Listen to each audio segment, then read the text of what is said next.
Today, we've got a really powerful story for you. It's called The Resilient Anchor, A Teacher's Journey of Grace. And really, it's all about what it takes to find your purpose when life throws its absolute worst at you. So, let's start with this quote right here. When life gives you 100 reasons to break down and cry, show life that you have a million reasons to smile and laugh. Wow. This really gets to the heart of the story we're diving into, doesn't it? It's all about that incredible spirit of resilience, even when the odds feel impossible. All right, so let's set the scene. We're going back to 2005.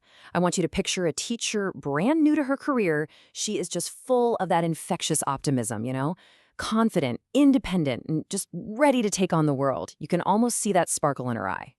So, you might think her first big test would be in the classroom, right? But nope, it was at home. See, she grew up in a humble home where girls were treated like, and I quote, delicate and intricate weaves.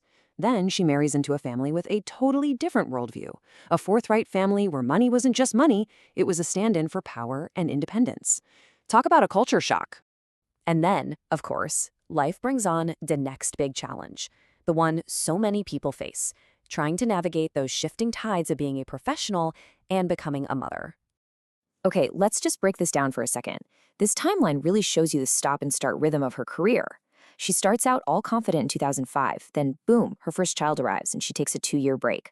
A little later, in 2010, her second child is born and she steps back again, but this time for 3 years. You add that up, that's 5 whole years away from a job she was passionate about. That is a huge sacrifice for family. And when she did go back to work, it wasn't just a simple feeling of relief or gratitude. No, it came with this heavy emotional cost. A feeling that I'm sure a lot of parents out there will instantly recognize. It's that nagging guilt, right? The shadow that follows you, that feeling of not being there full-time for your kids. So you're probably thinking, wow, that's a lot to handle. But believe it or not, balancing work and family, that was just one part of the story. There was something else going on, a much more private battle happening just beneath the surface, one that took an incredible amount of courage every single day. 3. Just let that number sink in for a minute.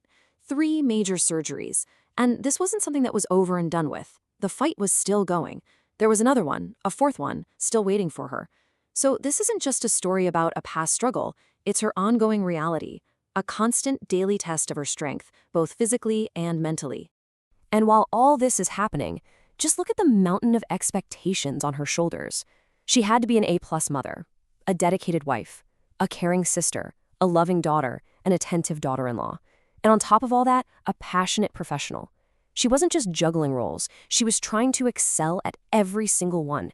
Can you even imagine the pressure? It's just immense. So the big question is, right, with all of this piling on, how on earth did she keep going? Where did she find that strength? Well, this is where we get to the real heart of her story. It's about how she found her anchor, that one thing that kept her steady when the storms were raging. And you know what it was? It was her job, her profession. But it was so much more than that.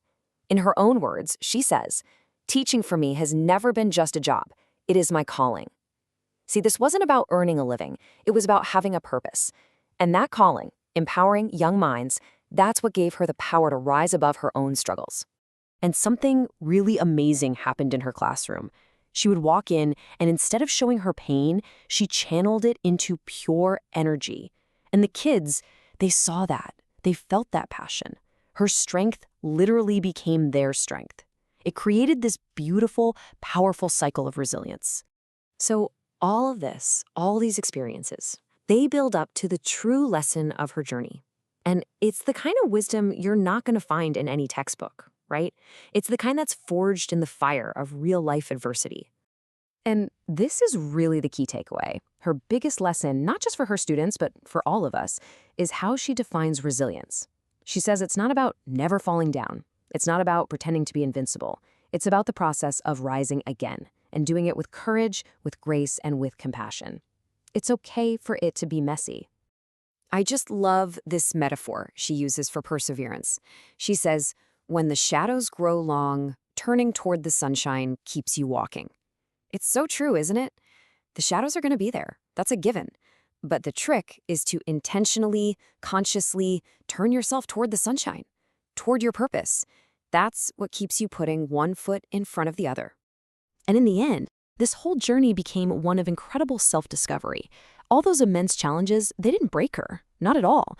Instead, they revealed a strength that was there all along, one she didn't even know she had. Through all that pain, she found a whole new version of herself, courageous, adaptable, and just so incredibly resilient.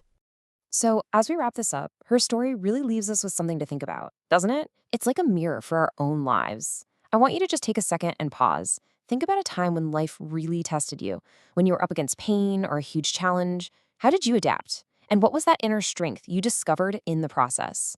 Because it's in there for all of us.